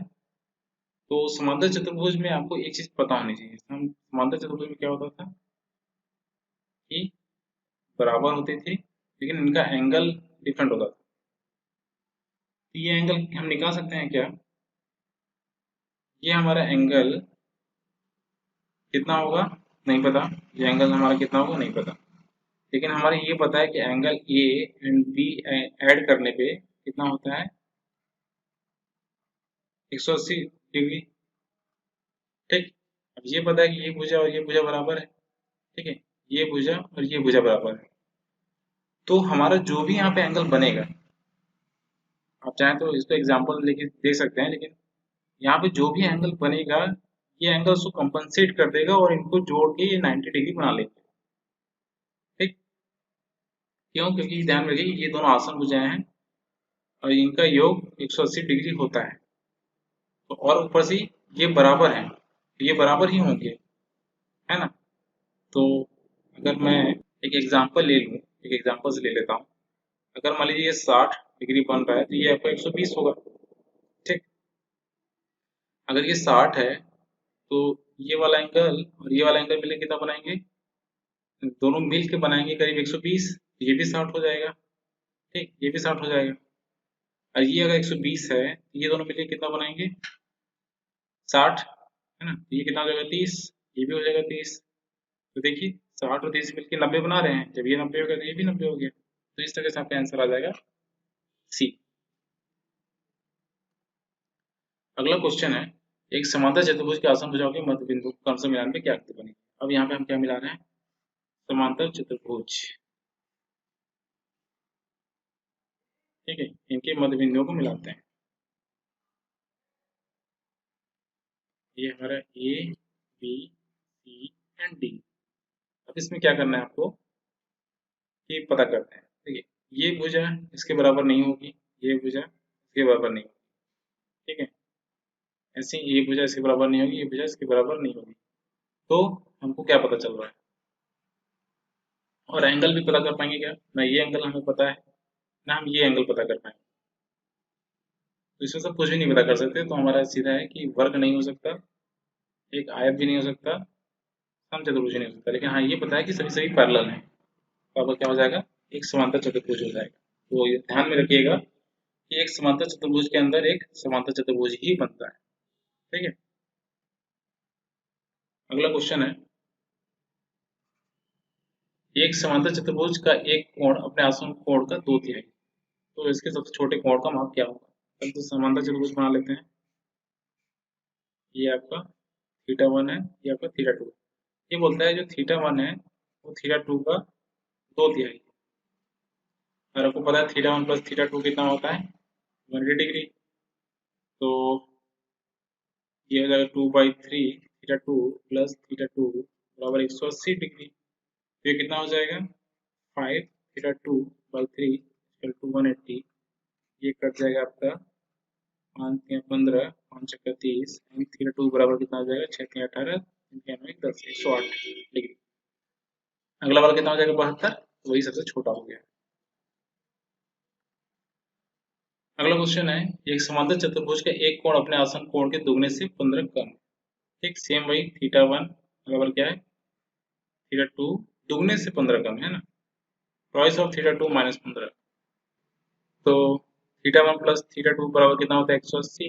थीटा वन की वैल्यू रख देते हैं 2 theta two minus 15 plus theta to 180 आ गया। ये हो गया 3 थीटा टू और 180 माइनस सॉरी प्लस 15, ये हो गया 195 डिवाइड बाई 3। तो कितना हो जाएगा 3 छक्का 18, 3 बचे 15, ये आपका 65 हो गया। तो आपको क्या निकालना था, बड़े कोण का माप है ना। तो 180 माइनस 65 आ जाएगा 115, इसका आंसर होना चाहिए था। ये आपका आंसर हो क्योंकि बड़े कोण पूछ रहा है। तो ये हटा दीजिए 115 कर दीजिए। अगला क्वेश्चन है, एक समांतर चतुर्भुज के आसन भुजाएं ए बी हैं तथा इसके क्षेत्रफल ए है। एक समांतर चतुर्भुज है और इसका क्षेत्रफल ए वर्ग। आयत, एक आयत की आसन भुजाएं ए बी हैं, उसकी भी आयत भुजाएं ए बी हैं, इसका क्षेत्रफल वर्ग इकाई बी वर्ग इकाई है ना, इसका क्षेत्रफल कितना हो जाएगा A B, sorry A H हो जाएगा इसका क्षेत्रफल। और एक आयत है और वो ए एंड बी है, तो इसका क्षेत्रफल कितना होगा ए इंटू बी। अब ए तो कट गया दोनों में, अब एच बड़ा होगा या बी, तो आपके से बात आपको दिख रहा है कि बी आपका बड़ा होगा, तो आपका आयत वाला एरिया बड़ा होगा, तो आपका सी आंसर हो जाएगा। किसी पतंग चतुर्भुज ABCD में सबसे लंबी AB की लंबाई 8 सेंटीमीटर, मतलब कि आपकी इसकी लंबाई कितनी है 8 सेंटीमीटर है, और त्रिभुज ABD और BCD समबाहु त्रिभुज हो, तो इस चतुर्भुज का क्षेत्रफल क्या होगा। ठीक है, तो इसका फॉर्मूला आपने पढ़ा है 1/2 AC इंटू BD। ठीक है, आपको AC निकालना होगा एंड BD निकालना होगा।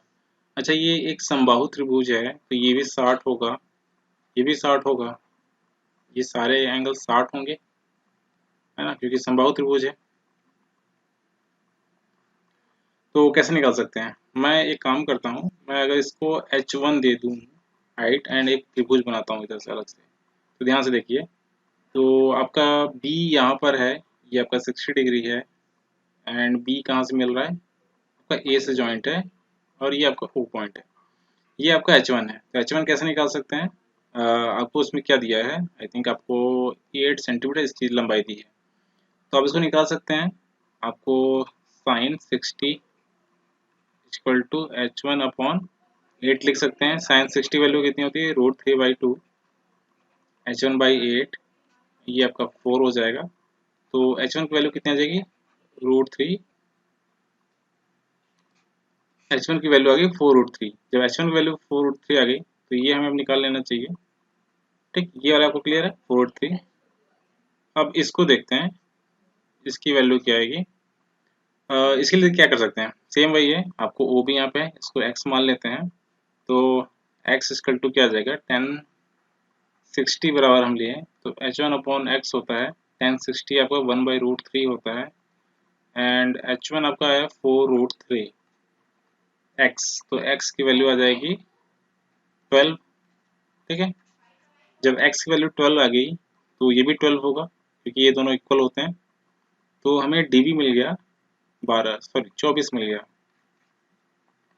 एंड AC आपका हमें ये निकालना होगा, है ना, CO अभी हमारे पास नहीं है, CO H1 के बराबर नहीं होता है, तो उसको वैसे सॉल्व नहीं कर सकते। तो फिर से हमारा त्रिभुज OCB में हम देखते हैं कि ये हमारा आया है 12, क्लियर है, ये 12 है। तो कैसे निकाल सकते हैं, फिर से आप साइन 60 यूज़ कर सकते हैं, साइन यहाँ पे 10 यूज़ कर लेते हैं, क्योंकि हमें आधार पता है। तो 1060 बराबर क्या आ जाएगा, अगर इसका नाम मैं Z दे दूँ, ये Z अपॉन 12 हो गया। ठीक है, Z/12, तो ये आपका कितना है 1/√3, तो Z बराबर क्या आ जाएगा 12, Z बराबर क्या आ जाएगा 12√3।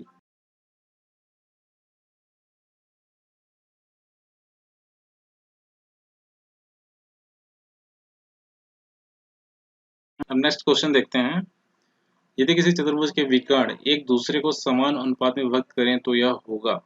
ठीक है, किसी भी चतुर्भुज का विकर्ण एक दूसरे समान अनुपात में विभाजित कर दें, तो अनुपात की बात कर रहा है, तो हमने सबलम चतुर्भुज पढ़ा था। वैसे वर्ग भी आपको क्या आता है समान अनुपाती होगा, क्योंकि इसमें सबके सब बराबर होते हैं, तो बोल सकते हैं, लेकिन यहाँ पे जो पूछा है वो समलम चतुर्भुज से रिलेटेड है, तो इसको आप ऐसे समझ लीजिए। ठीक है, अगला क्वेश्चन देखते हैं। यहाँ पे आपको समलम चतुर्भुज दिया हुआ है और सभी की लंबाई दी हुई है ना, OA, OB, OC and OD की लंबाई दी गई है। आपको निकालना है किसकी वैल्यू, x की वैल्यू निकालनी है। तो क्या कर सकते हैं, चलिए इस समलम चतुर्भुज की एक प्रॉपर्टी लगा लेते हैं। हमारा क्या है 3x-1 अपॉन 5x-3 बराबर होगा आपका 2x+1 अपॉन 6x-5। ठीक, तो इसे करने दो तरीके हैं, या तो आप यहाँ से क्वाड्रेटिक इक्वेशन निकालें, एक्स स्क्वायर के टर्म में बहुत सारे आएंगे और आप सॉल्यूशन निकाल सकते हैं वहाँ से, या फिर सेकंड है आप ऑप्शन चेक कीजिए, देख लीजिए कि इसका रेशियो बराबर होगा। तो मैं इसको प्रेफर करूँगा कि इसको पहले मैं x बराबर 2 रखता हूँ, ये कितना हो जाएगा 6 माइनस 1 10 माइनस 3 मीन्स कितना आ गया 5/7। यहाँ पे रखता हूँ 2 तो ये आपका हो गया 4 5 एंड 12 माइनस 7 7। तो आपका ये आंसर सही हो जाएगा। तो आप यहाँ से डायरेक्ट आ सकते हैं, बाकी आप सॉल्व कर सकते हैं, मुझे उसमें कोई दिक्कत नहीं है, आप जैसा चाहें वैसा सॉल्व कीजिए, लेकिन ये ज़्यादा सही तरीका है कि आप यहाँ पे ऑप्शन चेक कर लें। ठीक, तो अगला आपका आ गया 2 आंसर। अगला सेम वैसे ही क्वेश्चन है, आपको दिख रहा है, तो आप इसको जरूर खुद से ट्राई करें और इसका आंसर हमसे मैच कर लीजिएगा। सेम वही क्वेश्चन है, कुछ भी इसमें डिफरेंस नहीं है। ठीक, अगला क्वेश्चन है, एक चतुर्भुज ABCD में है एंगल ए है 1/2 एंगल बी, मीन्स अगर मैं इसको बोल सकता हूँ एंगल बी बराबर है ट्वाइस ऑफ एंगल ए। और अगला दिया है बी बराबर दिया है एंगल सी प्लस 12। नेक्स्ट है एंगल सी बराबर है 2 एंगल ऑफ डी। आपको निकालना है ए प्लस डी की वैल्यू। ठीक, तो वो चतुर्भुज है तो आपको पता है ए प्लस बी, मैं डायरेक्ट लिख रहा हूँ, एंगल एंगल नहीं लगा रहा, बार बार लगाना पड़ता है। A plus B plus C plus D बराबर 360। ठीक, हमको ए और डी के चाहिए तो मैं बी की वैल्यू रखता हूँ। बी की वैल्यू क्या हो जाएगा ट्वाइस ऑफ ए, यहाँ पे सी मिल रहा है। सी की वैल्यू क्या हो जाएगा, यहाँ की सी की वैल्यू निकालते हैं, सी की वैल्यू यहाँ से निकाल लेते हैं डायरेक्ट, 2d है ना, ये आपका d आ गया, यहाँ पे आपका a आ गया, तो कितना हो जाएगा 360। यहाँ पे आपका 3 आ गया एंड आपके पास बढ़िया है 3d मिल गया, बहुत इजी हो गया ये तो। और a प्लस डी बराबर कितना आ गया 120 डिग्री। ठीक, सिंपल था। अगला सेम वैसे कुछ क्वेश्चन दिख रहा है हमें, एंगल Q बराबर है आपका 2p, एंगल R है 3LP एंड R है 150p। चलो इसको भी कर लेते हैं। एंगल Q है आपका ट्वाइस ऑफ P, ठीक, R है थ्राइस ऑफ P, और फिर एक और R दिया है, R की वैल्यू दे दिया 150। तो बहुत सिंपल हो गया, P की वैल्यू हमारी कितनी आ गई, सॉरी P की नहीं, हाँ P की वैल्यू हमारी 50 आ गई। यहाँ से जब हम R की वैल्यू रख देंगे तो P 50 हो गया, तो Q कितना हो जाएगा 100 डिग्री, तो Q माइनस S, तो Q आपका 100 डिग्री हो गया, S हमें नहीं पता, तो S के लिए क्या करना होगा 100 प्लस 50 प्लस 150, मतलब करीब 300 हो गया, तो S की वैल्यू कितनी आ जाएगी 60, 360 माइनस 300 तो आपका 60 आ गया, तो 100 माइनस 60 कितना हो जाएगा 40 डिग्री।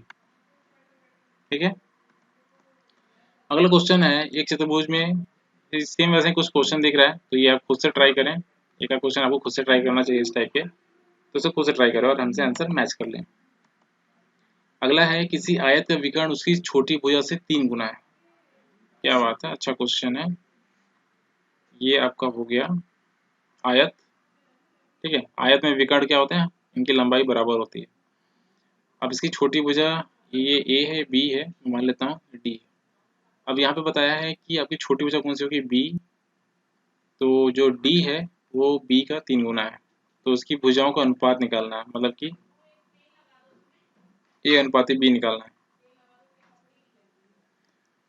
तो क्या हो जाएगा, कैसे निकाल सकते हैं, हमें ए की वैल्यू भी निकालनी होगी, देन हम उसको सॉल्व कर सकते हैं। तो हमारा डी स्क्वायर बराबर क्या होता है ए स्क्वायर प्लस बी स्क्वायर, ठीक है, पाइथागोरस प्रमेय। डी की वैल्यू मैं रख देता हूँ 3b square a square plus b square. ठीक, तो ये कितना हो जाएगा 9b square equal to a square plus b square, तो ये इस साइड आ जाएगा, तो ये 8b square upon a square आ जाएगा एंड 8 आ जाएगा a square upon b square, तो ए अपॉन बी की वैल्यू क्या आ जाएगी 2√2 अपॉन 1। तो कौन सा लग रहा है, हाँ ये सी आंसर है आपका। नेक्स्ट क्वेश्चन है, एक समांतर चतुर्भुज के दो संलग्न कोण का अंतर 20 डिग्री है। ठीक, समांतर चतुर्भुज पहले बना लेते हैं, ये हमारा हो गया समांतर चतुर्भुज एंड दो संलग्न है ना, ये दो आपके कोण जो हो गए, इनका डिफरेंस कितना है 20 डिग्री है। तो चतुर्भुज के छोटे कोण तथा बड़े कोण का अनुपात क्या होगा, ठीक है, यहाँ पे अनुपात पूछा है, इस बात का हमें ध्यान रखना है। तो मैं A B C D naming कर देता हूँ, ए बी सी डी, और समांतर चतुर्भुज में क्या होता है आपका कि ए बराबर सी होता है एंड बी बराबर डी होता है, ए प्लस बी बराबर 180 डिग्री होता है, ठीक है। और यहाँ पे क्या बता दिया, ए माइनस बी बराबर बोल दिया है 20 का डिफरेंस है, ठीक है। इन दोनों को ऐड करते हैं तो ये ट्वाइस ऑफ ए हो गया, यहाँ पे ये 200 हो गया, तो ए बराबर आ गया आपका 100, ठीक। तो सिमिलरली आपका बी कितना आ जाएगा, ये 100 हो गया तो ये आपका 20 डिग्री हो गया, सॉरी 80 डिग्री हो गया बी। इनका रेशियो क्या आ जाएगा, आप इसको काट सकते हैं 5/4, या फिर इसका अपोजिट पूछा है तो 4/5, आपका इनमें से कोई एक हो जाएगा, ठीक। अगला क्वेश्चन देखते हैं। आयत में निम्नलिखित सी विमा कौन सी है, ये तो बहुत सिंपल सा क्वेश्चन है, लेकिन ये आया हुआ क्वेश्चन है तो मुझे लगा कि ऐड कर देना चाहिए। इसका आंसर द्विविमी होगा। तो जितने भी हम पढ़ते हैं आयत, चतुर्भुज, ये सब द्विविमा होते हैं। 3D वाले कौन से होते हैं, जैसे गोला हो गया, है ना, घन और घनाभ हो गया, शंकु हो गए, पिरामिड हो गया, ये सभी क्या है आपके 3 डायमेंशनल डायग्राम। लेकिन वृत्त हो गया, आयत, चतुर्भुज, ये सब आपके द्विविमी, एग्जाम में आया क्वेश्चन था, ठीक। अगला क्वेश्चन है, एक समचतुर्भुज की प्रत्येक भुजा 13 सेंटीमीटर है, ठीक है। ध्यान में रखना, यहाँ पे समचतुर्भुज पूछा है, तो ये हमारा हो गया समचतुर्भुज एंड इसकी सभी भुजा कितनी है, 13 है। विकर्ण की लंबाई क्या होगी, 24 सेंटीमीटर है। विकर्ण की लंबाई 24 सेंटीमीटर हो तो दूसरे विकर्ण की लंबाई आपको निकालनी है। मैं मान लेता हूँ कि ये वाली हमारी 24 सेंटीमीटर है और ये वाला मुझे नहीं पता। तो आपको पता है कि जो विकर्ण विकर्ण होते हैं एक दूसरे को संविभाजित करते हैं, तो ये भी 12 होगा एंड ये भी 12 होगा। ये आपका 13 आ चुका है, ये आपका 90 डिग्री होगा, ठीक।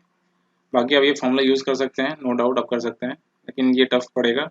यहाँ पे आपको क्या करना है, एक आपका समकोण त्रिभुज बन गया जिसमें आपको आपका जो हाइपोटेनियस है कर्ण वो कितना है, 13 है एंड वन एंगल 12 है, तो कोई सॉरी वन भुजा की लंबाई कितनी, 12 है। तो आप क्या करेंगे, 13 स्क्वायर माइनस 12 स्क्वायर 169 माइनस 144, ये आपका 25 आएगा और इसका अंडर ले लेंगे तो ये 5 आ जाएगा। तो ये आपकी वैल्यू 5 आ गई और ये आपकी 5 हो जाएगी क्योंकि बराबर होते हैं, तो आपकी ओवरऑल आंसर क्या आ गया, 10 सेंटीमीटर, ठीक है। सेम वैसे कुछ क्वेश्चन दिख रहा है बट यहाँ पे अब क्या है, अब यहाँ पे आपको थीटा दे दिया है ना, आपको एक कोण दे दिया 60 डिग्री। तो आप यहाँ पे कुछ भी यूज़ करें, फॉर्मूला यूज़ कर सकते हैं। जैसे कि यहाँ पे हमारा जो फॉर्मूला है d1 बराबर आपका है a under root 2 + 2 cos alpha. तो आप यहाँ पे ऐसे कर सकते हैं, d1 बराबर a 2 + 2 कॉस अल्फा। आप कॉस अल्फा यूज़ करके d1 की वैल्यू हम निकाल सकते हैं। 10 ये हो जाएगा 2 + कॉस अल्फा, कॉस अल्फा मतलब 60 डिग्री वैल्यू कितनी हो जाएगी, 1/2, तो ये 2 कट जाएगा। देन आपका इसका आंसर क्या हो जाएगा, 10√3, ठीक। ये भी एक तरीका है। बाकी आपको बेसिक जानना तो मैं बेसिक भी क्लियर कर देता हूँ, जैसे कैसे कर सकते हैं। ये आपका क्या है, 90 डिग्री है एंड ये आपका 10 सेंटीमीटर है ना, एक भुजा 10 सेंटीमीटर है, ये आपका एंगल एक 60 डिग्री है, ठीक। तो ये आपको पता है ये एंगल बाइसेक्टर होगा, इसका विकर्ण एक एंगल बाइसेक्टर होता है, कोण समद्विभाजक होता है, तो ये आपका 30 डिग्री हो गया। तो हमारे पास क्या आ गया, ये आपका 30 डिग्री हो गया एंड विकर्ण इसमें आपको 10 दिया है, ठीक है। आपको निकालना है, कौन सी निकालनी है आपको, कोई भी एक भुजा निकालनी हो, हमें विकर्ण की लंबाई चाहिए ना। तो विकर्ण की लंबाई के लिए हमें कौन सा, ये वाला ले लें या फिर ये वाला ले लें, यानी दोनों में से कोई भी एक निकाल लेते हैं। मान लीजिए कि मैं x निकालता हूँ, तो x के लिए मुझे क्या करना होगा, cos थीटा लगाना होगा।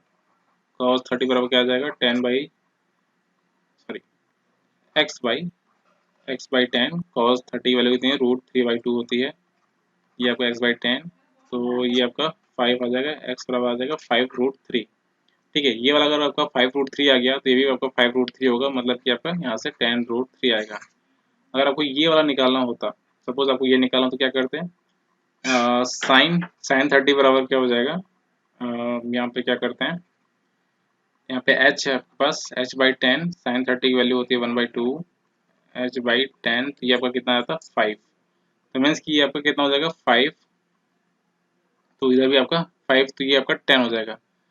तो कायदे से तो आपका ये छोटा वाला होना चाहिए, मीन्स कि 10 आंसर होना चाहिए यहाँ पे इसका आंसर, क्योंकि 10√3 बड़ा है। तो यहाँ पे पूछा किसका है, छोटे वाले विकर्ण का पूछा है, तो आपको यहाँ पे 10 सेंटीमीटर होना चाहिए आंसर, ठीक है। नेक्स्ट है, एक समांतर चतुर्भुज का एक कोण सबसे उसके सबसे छोटे कोण के दोगुने से 30 कम है। क्या है, यहाँ पे समांतर चतुर्भुज है, ठीक। ये बड़ा सा बना लेते हैं समांतर चतुर्भुज। ये आपका ए एंगल है, ये आपका बी है।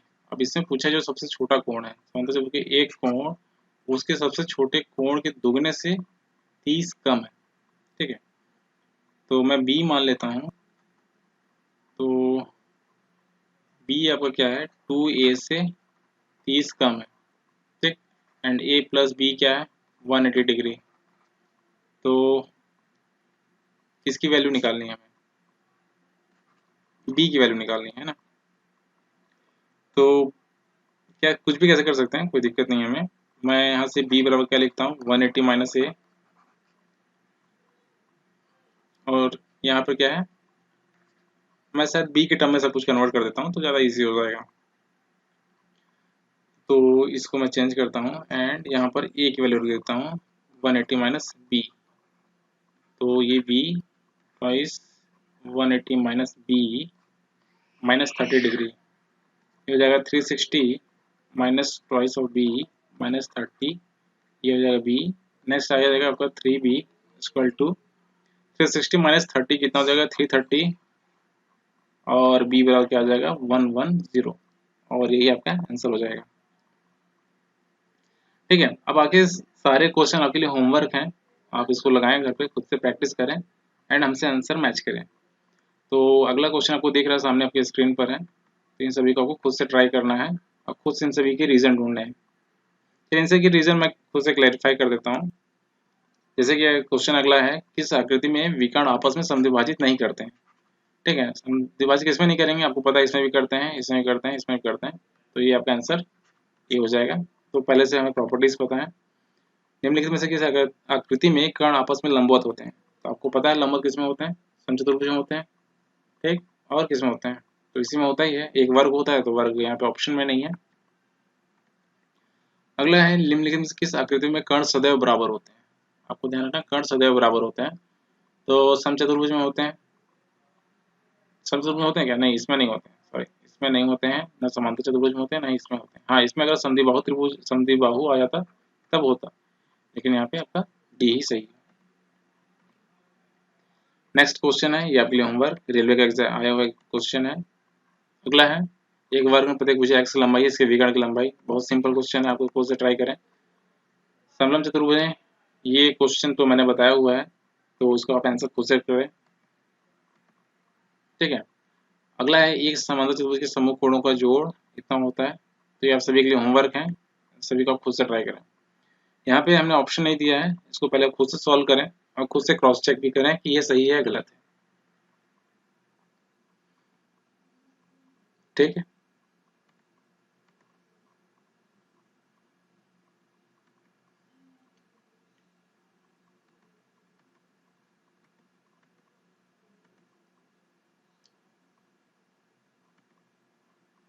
तो यहाँ पे हमारा ये सेशन खत्म होता है और हमने काफ़ी क्वेश्चंस को सॉल्व किए। एक बात कहना चाहूँगा कि आप जितना ज़्यादा क्वेश्चन लगाएंगे आपका फ़ायदा उतना ज़्यादा है, तो ट्राई करें कि मैक्सिमम क्वेश्चन को सॉल्व करें यहीं पर, और जो होमवर्क देता हूँ उसको लॉयल्टी के साथ आपको सॉल्व करना है। ओके, तो चलिए इस वीडियो को यहीं पे ख़त्म करते हैं। Thank you.